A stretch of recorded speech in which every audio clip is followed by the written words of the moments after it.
Alright.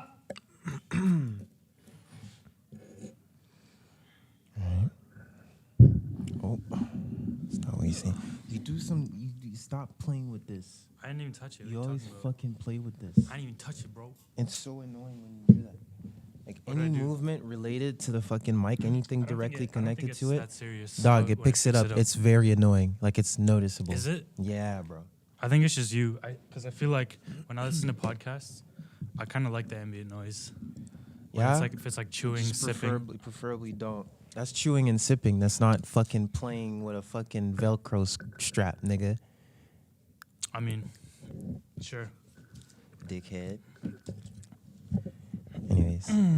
This episode, me and Gio hate each other. What the fuck is wrong with? Why is it so high? I don't like how high this Because I is. fucked with it. I don't like how high. When he wasn't looking. I don't like how high this is. Oh my god. How'd you even hear it? You don't even have a microphone on. Or a headphone on. What do you mean? How'd you hear the Velcro? Well, I have to edit. Like I have to watch it. Oh, you mean and like prior, reference. not today. No, not today. No. Just like you've done it a few episodes, and some other people do it too. It's like, dog, stop fucking with the mic. Anyways, I don't know why people find this so weird. This? Yeah. We'll riff off this and then we'll go from there. It's not 5 pages. I'm gonna skip a few. Oh, it smells so good. Is it Vedic or Vedic? Vedic. The Vedic scriptures declare that the physical world operates under one fundamental law of Maya, the principle of relativity and duality. God, the soul life, the absolute unity, to appear as a separate and diverse manifestations of a creation, he wears a false and unreal veil. The illusory, dualistic veil is Maya. Many great scientific discoveries of modern times have confirmed this simple pronouncement of the ancient rishis. Newton's law of motion is a law of Maya. To every action, there is always an equal and contrary reaction. The mutual actions of any two bodies are always equal and oppositely directed. Action and reaction are thus exactly equal. To have a single force is impossible. There must be, and always is, a pair of forces equal and opposite. This feels like an audiobook. Fundamental natural activities all betray their maic origin. Electricity this doesn't matter. Physical science then cannot formulate laws outside of Maya, the very fabric and structure of creation. Nature itself is Maya. Natural science must perforce deal. Bro, this nigga uses the biggest words. Natural science must perforce deal with her what is this word? Ineluctable. Quiddity. 2 words back to back. just fucking snapping. In her own domain, she is eternal and inexhaustible. Future scientists can do no more than probe one aspect after another of a very infinitude. Science thus remains in perpetual flux, unable to reach finality, fit indeed to discover the laws of an already existing and functioning cosmos, but powerless to detect the law framer and sole operator. They'll never get to the point that creates. They'll just keep seeing manifestations of the creator.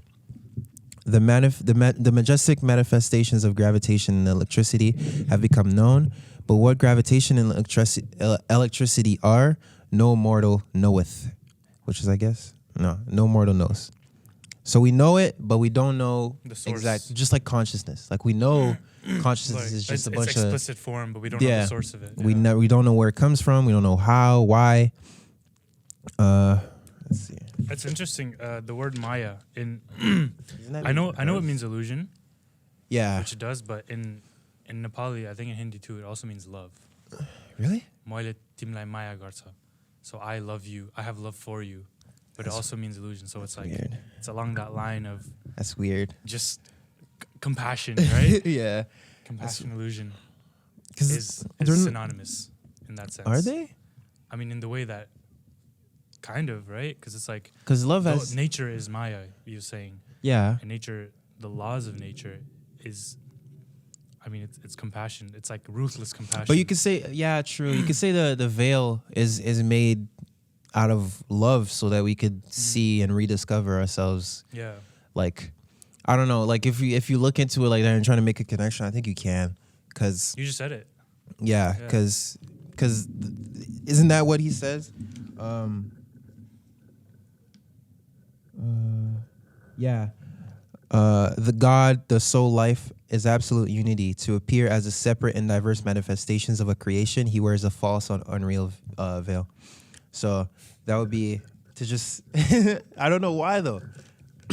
It's like, why not? Like, why? He's playing. He's like, he's bored, you know? He's like, That's fucked up. fuck, I'm here alone. Let me just divide myself. Let me just divide myself and then forget so I can remember myself and then go through a bunch of bullshit in the process of remembering myself. See, Ken, like I believe that now, eh? Yeah, man.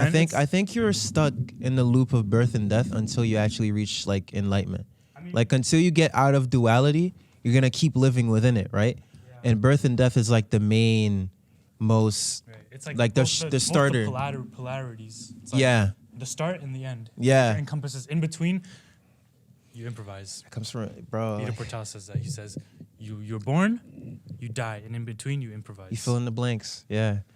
But imagine though, like until you actually like just choose to I'm good. Until you choose to just like I'm done. I don't want to keep coming back anymore. I don't think you get that choice until you reach a certain level. I mean, it's of course predetermined. Yeah. And because the whole karma thing, it's like the opposite reaction, right? It's like each action has an equal and opposite reaction. Yeah, and you have to finish with your karma too. Until you burn all of that away, you don't get the choice to like just chill with God. You can't just leave and then leave behind some karma, some unfinished karma. I was reading. I read weird. a bit of the second Advent to Mystery book, and it was. Oh, you haven't read that? I thought you read both. No, just the first one, and the chapter was called "Regression of a Priest." So the priest just died, and everyone in the house was like, "Why?" Like crying. Oh my God, what a great person, right? And then Baba asked one of his disciples, "See where he's going to be in his next lifetime. Where his soul will take form." And what he saw was a black street dog, which was like, he's a priest in this lifetime. How do you regress so hard? Shit? And he was, in a sense, I mean, yeah, because he would hold people to high standards. It's like, oh, God, religion, right? This way. But he wouldn't follow it himself. So it's the hypocrisy and like just manipulating people. Which is how most religious people work. Like they'll do Bible study, they'll do all of that shit, but they never really apply it. They kind of just preach it. How would you say it? Rationally, like and logically think it. They're like, you can logically. I mean, Ram Dass talks about that where he's like, he would before he went to India, like he read a lot of the great Hindu Buddhist books, but he got them, but it didn't do anything for him because he kept reading them logically. I think the way he worded it is like, I'm far more I'm intuitionally behind where my intellect should be, or something like that. He's like, I'm farther behind from where my intellect actually is. What I understand is not what I am yet. And I think that's why sometimes you'll read a book and then you read it like way later on and you're like, holy shit, how did I not get this the first few times I read it? And you read it again and like something else hits and you read it again and something like I think that's probably why, because sometimes there's like, of course we know this, it's like there's knowledge and then there's actually like understanding and like actually practical practice, like understanding what the fuck you're reading. But yeah, that's very cool. And then this one I think is cool because it relates. Like this could literally just be Law of Attraction Part 2 from the episode we did on it. The consciousness of a perfect yogi is effortlessly identified not with a narrow body but with the universal structure.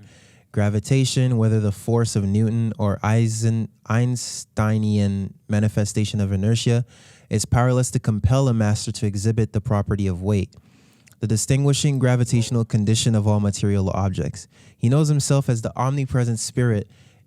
He who knows himself as the omnipresent spirit is subject no longer to the rigidities of the body and time and space. The imprisoning rings past not have yielded to the solvent, I am he. A yogi who through perfect meditation has merged his consciousness with the Creator, perceives the cosmical essence as light, vibrations of life energy. To him, there is no difference between light rays composing water and the light rays composing land. Because light is the only constant in the universe, right? Nothing can get to the level or speed of light. Light is at the highest speed. The number we put on it is just a ridiculous number. Right. That's true. Because we can't really measure it. So we just kind of just put a number that nothing else, assuming we know that can't reach. Behind everything is light, right? And when you have a profound spiritual experience, what do people see? Light. When people have near-death experiences, what do they see? A light, and it's big bright light. It is the source of material life, right? It's without the sun. What did God say on the first day? Let there be light. So it's foundation, right? That's true. Free from matter consciousness, free from the 3 dimensions of space and the 4th dimension of time, a master transfers his body of light with equal ease over or through the light rays of earth, water, fire, and air. If therefore thine eye be single, thy whole body shall be full of light. That's a quote from the Bible. Long concentration on the liberating spiritual eye has enabled the yogi to destroy all delusions concerning matter and its gravitational weight. The law of miracles is operable by any man who has realized that the essence of creation is light. A master is able to employ his divine knowledge of light phenomena to project instantly into perceptible manifestation the ubiquitous light atoms.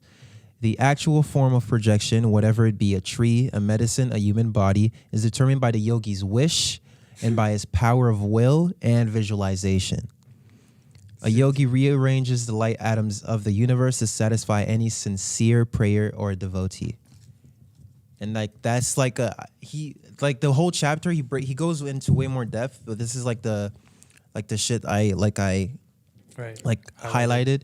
But he breaks it down science. There's a whole 2 pages where he's talking about it scientifically, so you can understand how light, through all of the scientific findings up until the time that he wrote the book, how the findings we had about how light was the fastest thing, how all of Einstein's theories, and how if you understand that everything is just even the most solid thing you can think of. The only reason I see you is because light is reflecting off your skin, right? And Color. That's Star Wars. All of Star Wars. The Force. They can just they can change people's minds, manipulate them. Yeah. Because it's that one single entity in all of the universe that we are, that they are, and if you can really hone your consciousness, your awareness to that single point, you can manipulate anything. You need make people float. But the thing is, when strangle them. at the stage that most of us are at, we always do these things not only with an inch of doubt, but also because we're not. I don't know. I think it's because you get to a point where you're so detached from it that you can just play with it. Detached from physical melodrama, the worldly things, right? You're so high, you're so outside of the physical realm that you could just do whatever you want with it. You could do whatever you want with it. But isn't that what law of attraction is? Except you still have to live here. The fact that we're not as good, it takes a longer time for us to manifest shit. Yeah. But essentially, we're doing the same thing that big masters and yogis and saints will do. They'll spawn something right now because they're so in tune with it and they have so much faith and their will is so strong and they could probably visualize it so well that it'll materialize and manifest itself right instantly, instead of ours where it takes a long ass time for it to happen. How many things have you manifested in your life? Physical things, not necessarily a successful thing like a shop, like a pop-up shop or an event or a collection. Some, I don't know, you wanted a fucking, I don't know, a computer, pair of pants, a pair of pants, a computer, a phone. Some people have moments when they manifest that, except it takes anywhere from a month to a year to 2 years to 5 years. And that's just because of where they're at, their will, how well they visualize what they want, how specific they are about what they want and when they want it. Some people are just I just want this. They don't necessarily say when because they don't believe in being able to pick a time that something manifests in their life. right? You think like, oh, who am I to think that I can just that's not real. That's fucking that's science fiction. Ooh, yeah. So, like, what do you think of that? I think that's like the law of attraction is like just one book that just blew up in this field. Yeah. But like, and the way it's like explained is like, it's not, dude, you can get this car, that Yeah. car, right? But it doesn't really like, go behind the science of it and like what exactly like you have to do yeah. to build that awareness, that willpower. It's kind of just like, hey, look at this. It's like a bull, like the carrot on the stick, you know? There's no real method to it. And yeah, like you just have to like practice. Yeah. Yeah. And now it's becoming like clearer, like just the way you put it. Like I've heard it said like that before too, but now it's like there's no doubt in my mind that's what it is. When I read this, I remember I texted you right after. It was last Sunday actually when I was offline like all day. Like it was fire. Like I was just reading it. I don't know, like reading it now it's different than even how I was reading it then. Maybe then I was just so like I was there, you know? And it was like, wow, like thank you for explaining it so thoroughly. Because people keep saying, I'm going to manifest this. Yeah. All you need to do is visualize. All you need to do is believe. But no one really tells you how it actually works and why it works to do that. And Neville Goddard knew this too. Bro, a lot of them know it. Shit. It's just some people explain in their own ways. And then it may not resonate with you as some people don't go as deep scientifically because they're not really trying to sell you something scientific. And they know it gets boring. But I think him specifically, it was at a time where like his whole he's called the father of Western like spirituality. Like he brought it over. Paul Chek is like disciple. His disciples taught Paul Chek when he was a kid. Yeah, bro, it goes like deep. Like cause in this one he talks about the disciple of his guru, the guru of his guru, who himself had a guru who taught him the Kriya Yoga, which is like according to him like the best form of yoga, like the most effective. It's something you get initiated into. Okay. It's a meditate. It's just a practice, like yoga. It's a form of yoga, but you can't learn it without someone initiating you into it. And like his foundation that he started was to work with that. Like there's a bunch of centers, and there's a course for you to prepare for it, so that when you're ready, because you need to be ready. Like it's a whole bunch of. It's a whole long process. I like that. It's like. Nah, you can't get it from a book. You need a fucking human being to teach you this. What I really like about this, like the path, like sadhana, bro, is that it's actually a science. Wait, explain to people what sadhana. So what sadhana is? Yeah, I actually haven't. I just say it. Huh? Sadhana, it's just spiritual path, spiritual work, like spiritual journey, just spirituality in general. Like, I call it that just because. No, I mean I call it that because that's where I'm at now. I'd say my sadhana started like this year. Like January, although I've been meditating for the past 2 years. You were aware of it. I was dabbling. Yeah. Like, but now it's like I see it as something that basically it's like my goal. Like it's like a goal now to just get as fucking high as I can get. Off of awareness. Just become the most like as aware as I can be. Because the cool thing about it is. And it's a very simple quote that Ramadas has said, and it's a very popular one too. It's the best way I can help you. The best way I can help you is by working on myself, and the best way you can help me is by working on yourself. And that's also why he describes the Maharaji experience so profoundly. He hadn't even spoken to the guy that much, but he felt just through Maharaji's realization. And when the more realized you get, the more in love you are, right? With everything and everyone and just the world in general. It's just that highness, like, fucking high, bro. Contact high. You don't even, like, need to tell anybody about it. Yeah. You're just like... You're just like, everything is just... It's perfect. It's perfect. You don't need to be anywhere else. God. It's just, like you don't care where you are. You don't care about tweeting it. You don't care about taking pictures. You don't care about letting anyone know. You don't care about if you eat, if you don't eat. You don't care about if you're tired, not tired. You don't care if you're home, not home. You're just here. It's love. It's the quality of love that people always, they strive for and they romanticize. But it gets kind of convoluted in the terms, in the sense like you see it in a movie and it's like, right? There's romantic love. The romantic love is the one where it's like, and it can still be like that. It relates to romanticism. Romanticism is just you have an idea. Ideal. Yeah. It's an ideal, right? That segues into the path of love, the lecture that we were just listening to. I'll link it in the description. Basically, I think that I listened to it last night because like I try to. I've heard that one 2 times now. It's one of my favorite. Yeah, that one's it's very good. Like it's very good. I've been listening to the podcast like chronologically. They make way more sense if you listen to it chronologically. I reset it when you sent me that. There's one episode 13, which is very good because he does a Q&A on radio, and it's like people ask questions, and it's like and they're just like beings asking questions. This like, doesn't make sense. Blah blah blah. It's like actual like it's not just him talking the entire time. It's someone like coming with their problems, and then they like have a discussion. But the Path of Love one is very interesting because it's literally, I don't know if path of the heart or path to the heart. Path to the heart. Or something like that. He talks about how there are many methods to being in love. If you see being in love as love as a bathtub, like, and it's a bathtub full of water, and the water is love, and your journey to that bathtub, you need like different methods. So I don't know. You walk to the bathtub. That's a method. You get someone to carry you there. That's a method. The thing is, people get addicted to what brought them there, and then they start to overlook the thing itself that they're in. That shit blew my mind when I first, because he said the sentence he used was, let's say I love you.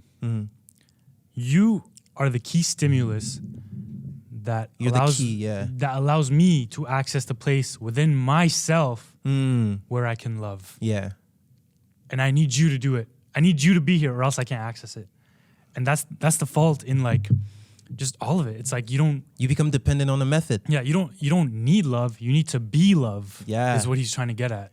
It's not I'm in love with you, it's we're in love together. Like we're in it together. Cuz the thing is, like when you start to get addicted to the method, then you think you just operated from a scarcity mindset. You're just like, okay, if you go away any way, shape, or form, die, you just stop wanting to love me, or you just, I don't know, you travel somewhere else and I have no physical access to you anymore, then I will never be able to experience this love ever again. And then you just completely lose sight of the fact that this is something that's just inherent in you in the first place.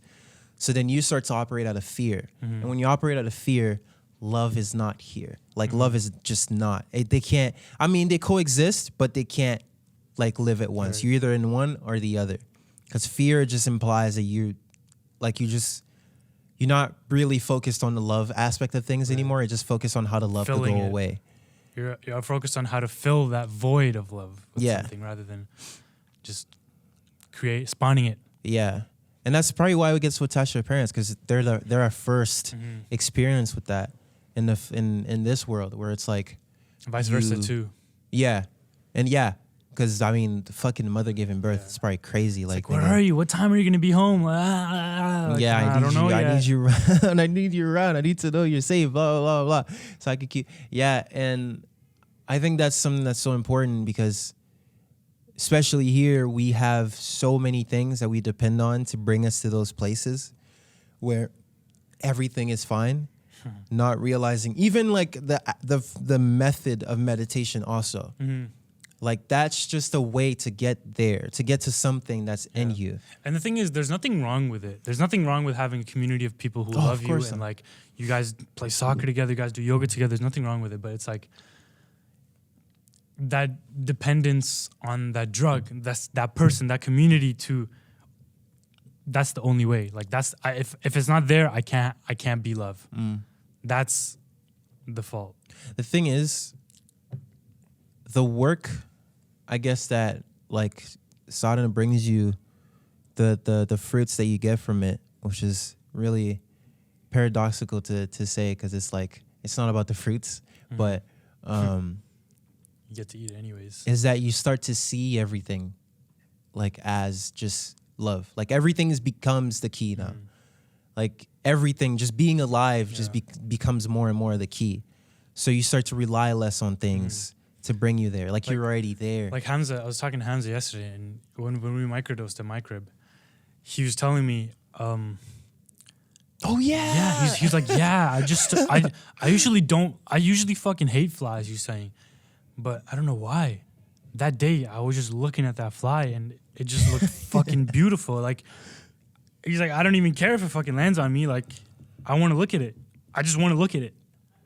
Yeah, bro. And period. I just want to look at it. And just here I am with this fly. Like that's it. It's just the same. I don't need anything else. Fly is just like if you just like it's so hard to just hate something if you see something as just a manifestation, as just another manifestation of God. Like if you're a manifestation of God and this other thing is a manifestation of God and you hate it, yeah. Like you're just you're creating conflict within your own heart. Yeah, like it's just all hatred is self-hatred. Like first time I said this on the podcast, I didn't really get it that much. And now it's like, yeah, of course. Like we're all the same fucking shit. So it's like if you hate something else, like you're just Paul Chek has this term. Well, it's not his term, but it's like it's scientifically like a term.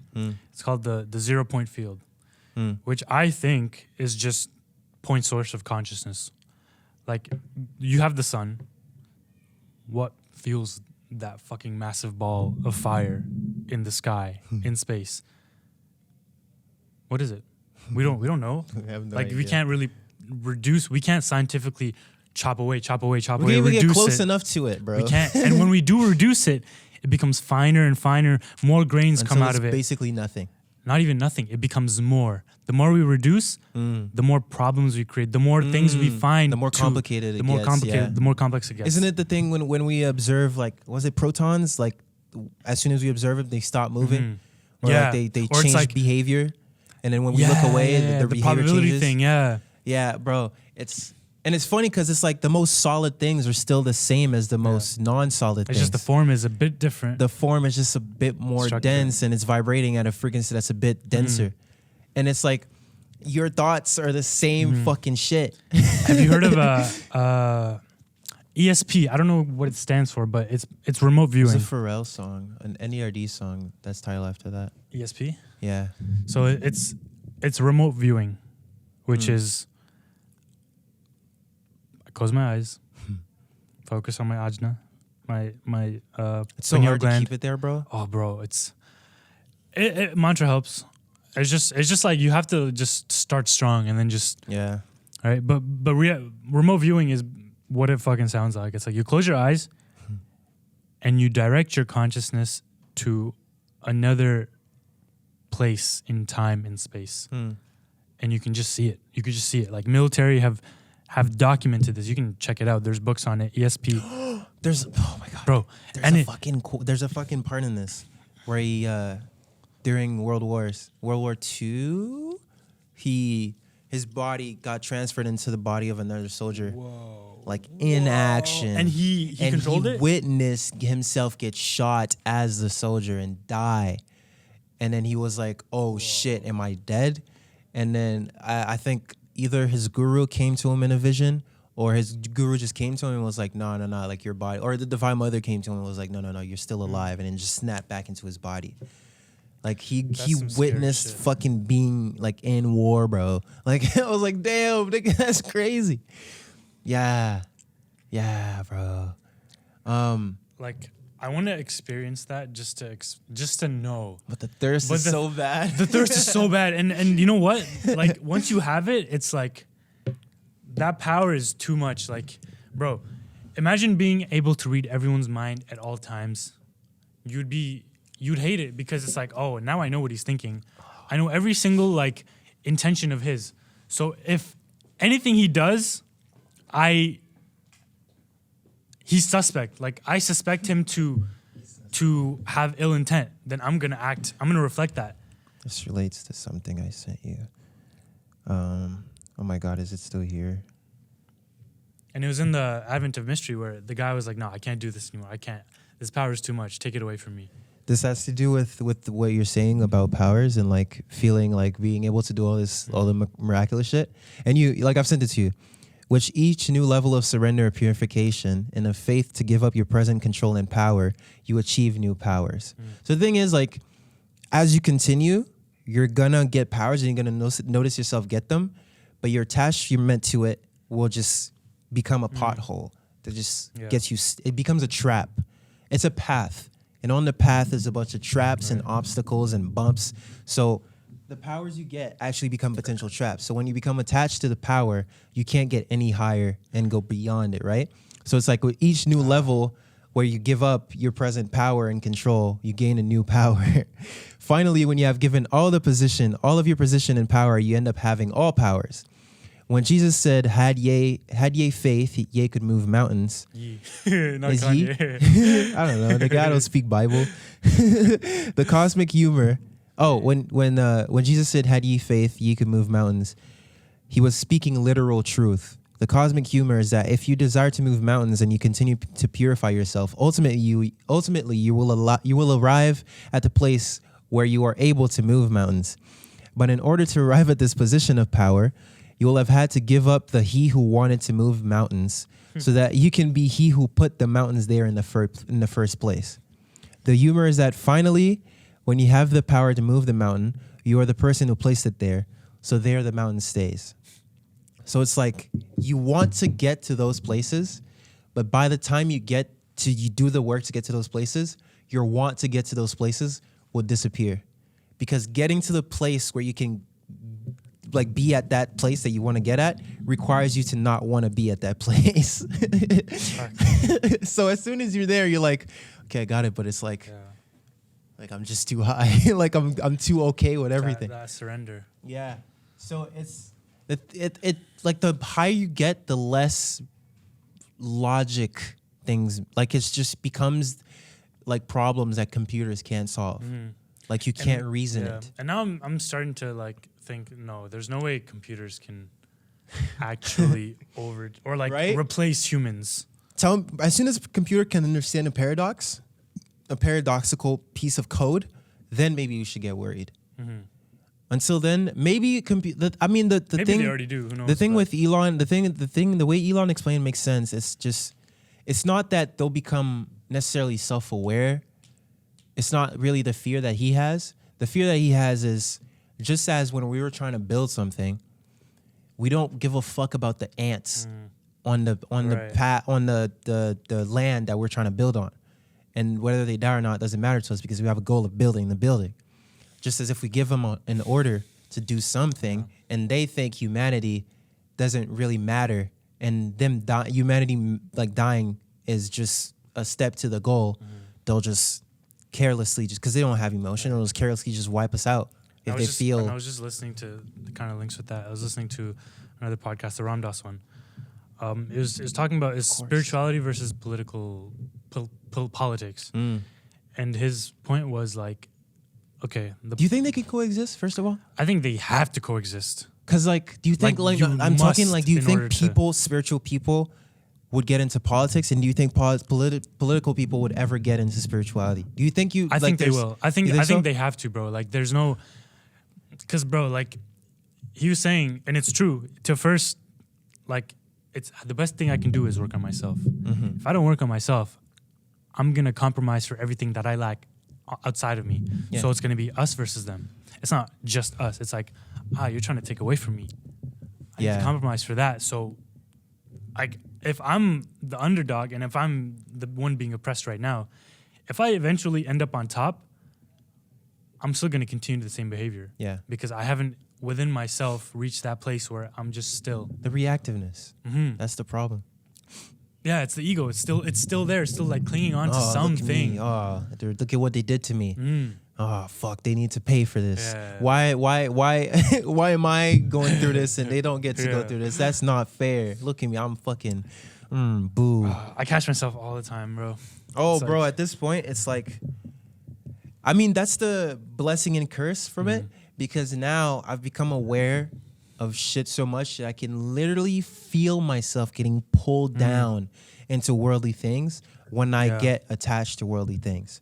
So like when I binge or like I'll fucking masturbate or like watch porn or some shit, like I feel the effect of it bringing you lower. Like like now it's like it's not even worth it because Right. it's not getting me high. The whole reason to do these things is to get high. But if I finish doing it and I feel lower than before, and every time after I do these things, especially like last Friday when we smoked, and like same thing happened as the Friday before that I was describing to you. The morning after, same thing. Meditated for 30, woke up, felt significantly higher than I did before. Like I meditated. Bro, people are sleeping on this practice. People are just all in their own path. The thing is, bro, like Yeah. it's the reason why I have no issues with where people are in their own thing is because until you get out of it, you're just gonna keep looping. And that actually makes more sense to me now, and I believe it more because I see it happen. Repeat that.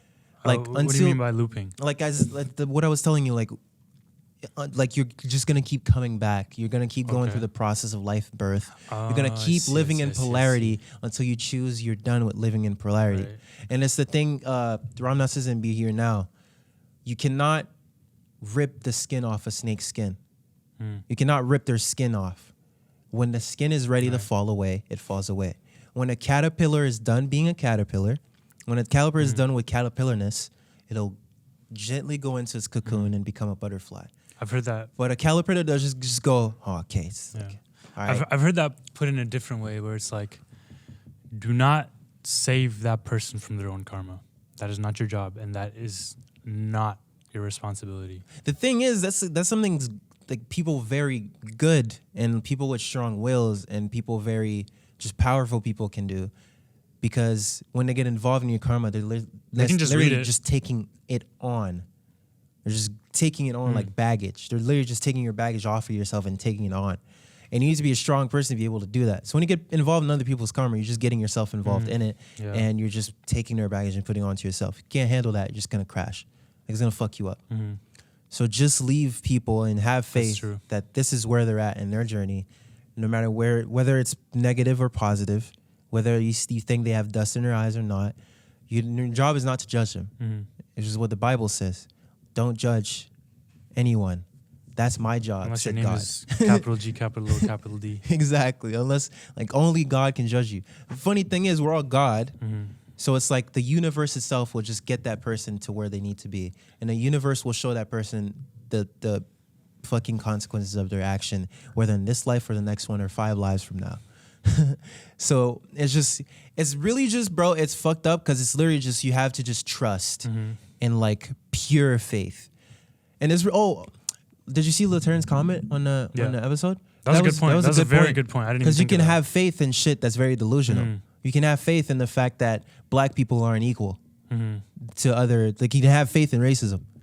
You can have faith in sexism. I think it's like if you chop it down, if you refine Like Hitler had faith in what he was fucking working on. But the thing is, I think if you refine it down to very, very like fine detail, it turns out to be delusion. But on the surface, it looks like faith. Well, the thing is, like, because it's fueled by something that's not true. Yeah, it's delusional. Yeah, that's the thing. Like, what he has faith in is a delusion. Like, what Hitler had faith in was a delusional thing.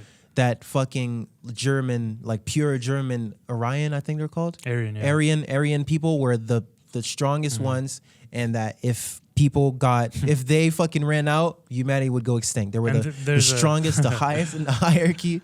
There's a piece about that in Advent of Mystery. You might have read it on one of my stories. It's like, bro, all races are mixed. There's no one pure race. Blood is always pure. Exactly. It's just like nice try, but but me too. The crazy thing is, his faith gave him so much power.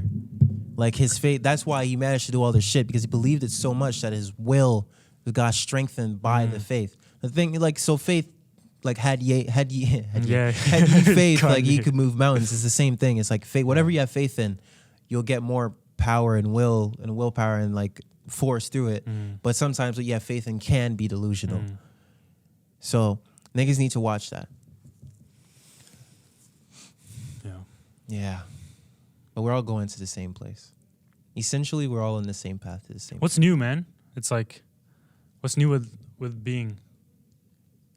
Nothing. For the past week, I think, like, meditation sadhana in general just lost its like speciality. It was like just something I did. I've been missing the like romance a lot of, around it. Yeah, the romance. Yeah, and I realized it's literally just like everything else.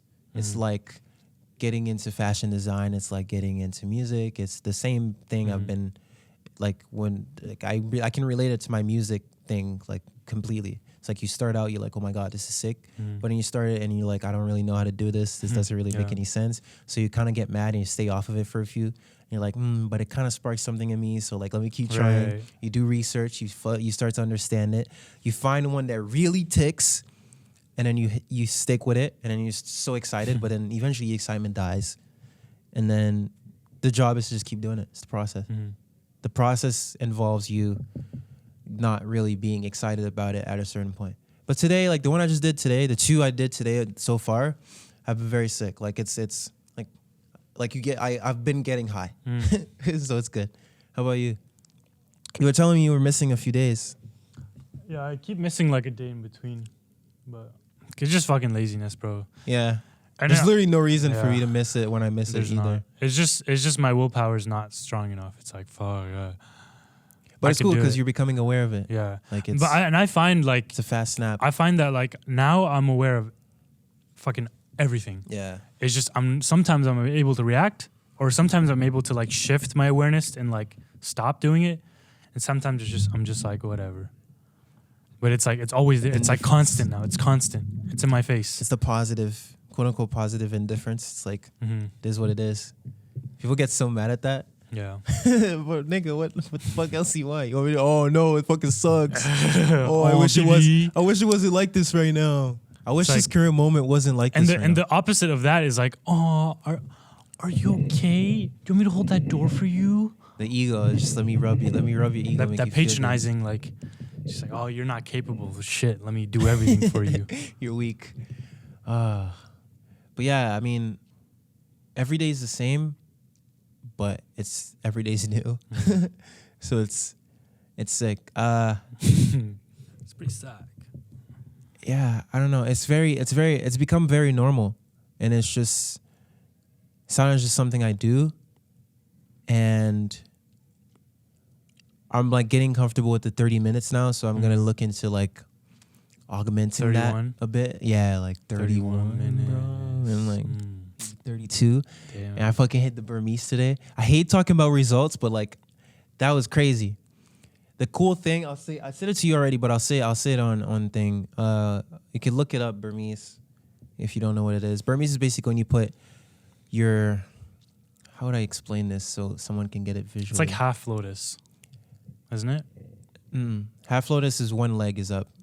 Burmese is like, oh, I think you're imagine the soles of your feet are facing up. Yeah, imagine the cross-legged, except your knee is fully just like it's fully folded. Your legs are fully folded, and then you kind of tilt them up, and then you it kind of makes you like bend forward a bit, and it automatically just sets you like fixes all of the lower back posture. Just getting into that position, it's automatic. You got it.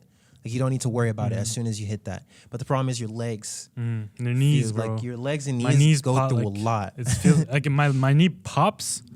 Oh, and I'm like, ugh. But the thing is, if I let it pop and it just like sits there, there's no problem. The thing is, what you need to remember is the pain is part of it. Like the pain is part of the experience, and the longer you're trying to go, the more you're gonna have to deal with pain.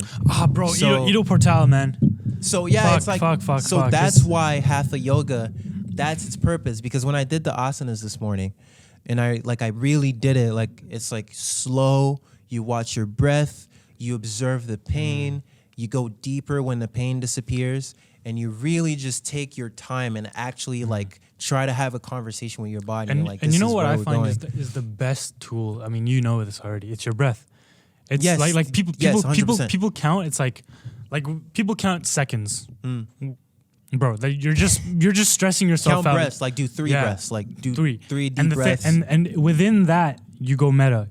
It's like, okay, now I can start slowing those breaths down. And the beauty is you can go as long as you want. You can hold an asana for literally 5 hours if you want. and as long as it doesn't put strain and fuck up your body, and you listen to your body, because it's a conversation. Your body's speaking to you. Yeah. So you have to respect. You have to respect like matter. where your body's at. You need to be patient. That's what I realized. Like you need to be patient with your body, bro. Like you need to not get obsessed. Like I need to be full lotus, or else I'm not holy if I can't do the full. Nah, bro. It's a path. That's a path too. So everything is sacred.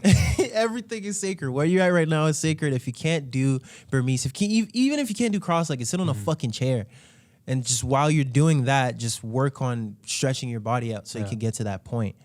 And today I just got like one of the first fruits of that, where after I did the asanas and I just really did it, and I did like some of the few like leg and knee exercises that like I would send to you. I really did those, took my time with them, and I sat in it. The beauty about the Burmese is the pain that you get can scare you off right away, but the thing is that pain remains the same. That's what I've gotten from my experience of it today. I realized the pain never really changed. It never really got less or more. It's just my reaction to it. My reaction to it kept fluctuating. So I'd become aware of it. I'm like, oh shit, this pain. And I'd forget about it. And then just fall into my breath. But the thing with the cross-legged is I've realized my leg dies a lot. My leg falls asleep a lot. And that is noticeable when your leg falls asleep, because you can feel it in your entire leg. There's no blood going there. Yeah. And then it gets worse over time. I've noticed normal cross-legged just gets worse over time. Although it's easy to get into, it gets worse over time. When Burmese, it's hard to get into, but it remains the same. So if you really try to just get over that pain, but of course, listen to your body. If it feels like, because a few weeks ago, bro, it felt like no, like I need to get out of this. I use 3 pillows. I stack 3 pillows, and then I just, you kind of just fall onto your legs. Like your body falls onto your legs, and then you kind of, but it's cool because like it falls into your sphincter area, which really helps for like Kundalini and really fixing your posture. So it kind of like puts that pressure on it, which can really help with like energy traveling up. So yeah. Fucking bunch. It's scientific, bro. Like it's crazy. Like that shit. And it's the craziest science, because they reduce it using intuition.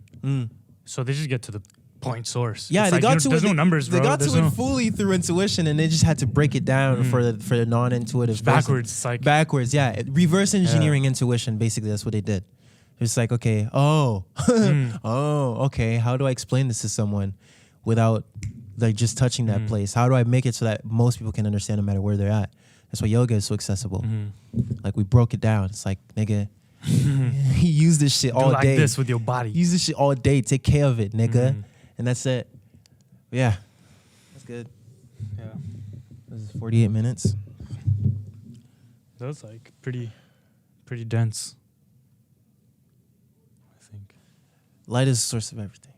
The higher you get, the closer you are to light. The closer you are to light, the more you can fuck with everything that's beside. Another interesting thing, it's like I kind of understand why Earth is the mother, because the sun is the father, right? The sun divides its energy into all directions. Light. And the earth receives it and converts it into life. And gives it, literally, like dead ass, just, and uses it for whatever it may need, literally. Both the magnetic pull, fucking to stay around the sun and not just float away. Bro, and the thing is, like, remain around it. Like after like getting into all this philosophy stuff, like the Chinese philosophy and yang and like all the yoga stuff, it's like I see links in everything, and things are easier to learn. Things are way easier to learn because it's like everything is connected. Obviously, right? It's just the opposite side of that. Nothing you don't know. Yeah, like there's nothing you don't know. Like and you literally know everything. It's the intellect that fucking complicates everything, man. That's why the most simple things are so complicated. And I'm trying to reduce just the use of it more and more now. It's all just a game of awareness. Yeah. The more aware you are, the more just things intuitively. It's just I don't know. It comes by itself. It's literally just an effortless process. Yeah. It just comes by itself. You'll notice it more. It'll gradually. It won't even be noticeable. You'll just one day be like, holy shit, like I get shit. I ran for that bus I don't even know why, and I made it perfectly on time. I knew that bus was coming. Like synchronicities just happen. Oh, I got an accident today. I was sick. Oh, sick, dude. It was my fourth one. It was my fourth one, bro. Fuck. It's living on the edge. Hey, bro, like fuck. it's so dramatic, but it's whatever. Like it's a fucking bus. It's not nothing crazy is gonna happen. You're not gonna die on that shit unless God really wants me to. Yeah. And if I do, it's whatever. Like, yeah. You know? What episode is this? 48? 48. What is it? 4, 5, 6? It's 52. 4 away. Oh. 48 plus 4, yeah. Yeah. I thought you were talking about 52. time. It's exactly 4:52. Oh shit. Like, whoa. It's literally what we're talking about. It's literally what we're just talking about. Yeah, we're 4 away from episode 52. What did you have in mind for 52, or is it not? We'll discuss it later. Drugs. Oh. Yeah. The abolishment of... Yeah. The easy path for 12 hours. Oh, I see. Whoa, that's really crazy, bro. The easy path for 12 hours. Did. Okay. We have the same pen. Can't wait to go to India, bro. Oh my God. Wait. When did that happen? Did you stop recording? When did that happen? What? I think I was telling you that too. I was like, I'm so fucking tired of this bullshit. Like, bro, I had that last week. Bro, I got to a point where I was like, holy shit, I'm so fucking tired of this world. Mm-hmm. I literally just want to go away and just be in the middle of nowhere. Did you and just apply fucking, for Vipassana yet? Did you apply for Oh, Vipassana? fuck no. You have to do it pretty soon because it's like you got to do it 2 months ahead of time. I mean, I have June, July, August. Yeah. Like, I just want to go wild during the break. It doesn't need to be May, because I need to just figure out the shit. Because it's nice to have a strong start to the summer. It's the future, right? Yeah. I could go. You could go twice, right? And there has to be like at least a 4-month gap, I think. That's trash.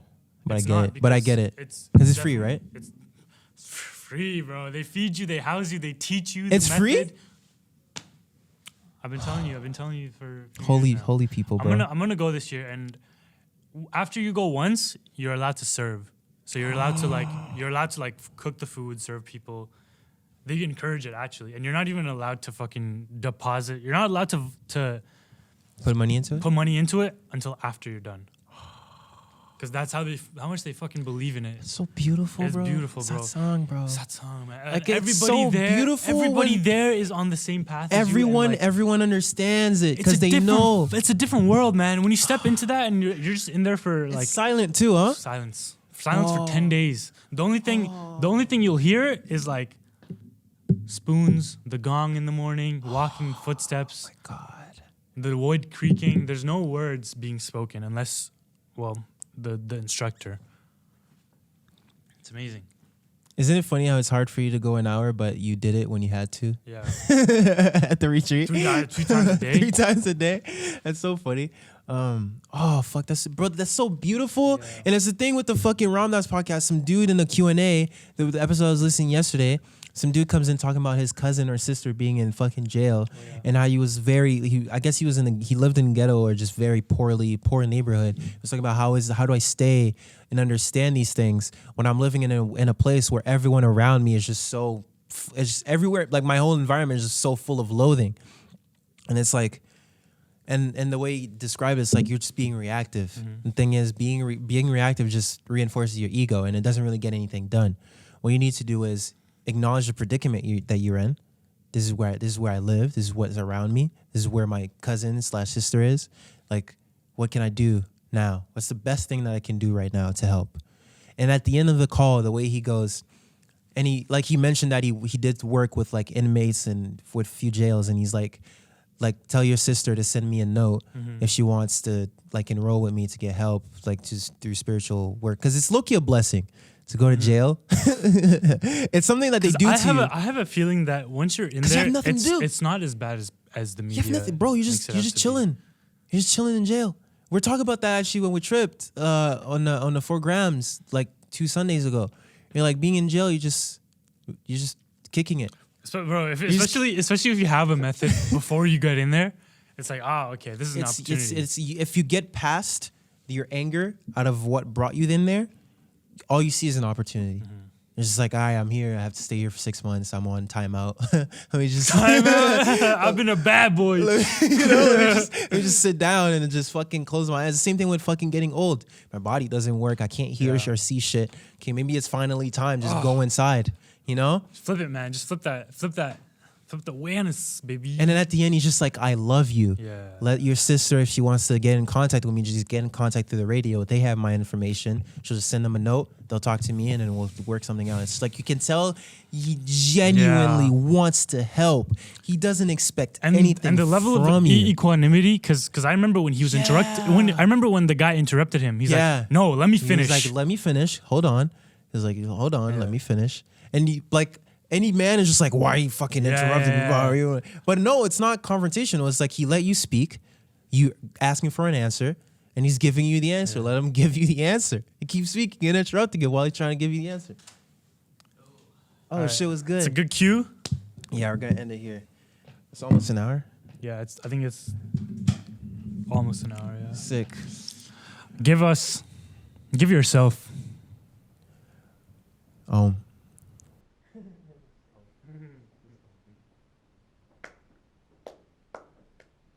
Good. No, we're about to end it like 10 minutes ago. Yeah. We just kept going. And then we fell into another thing.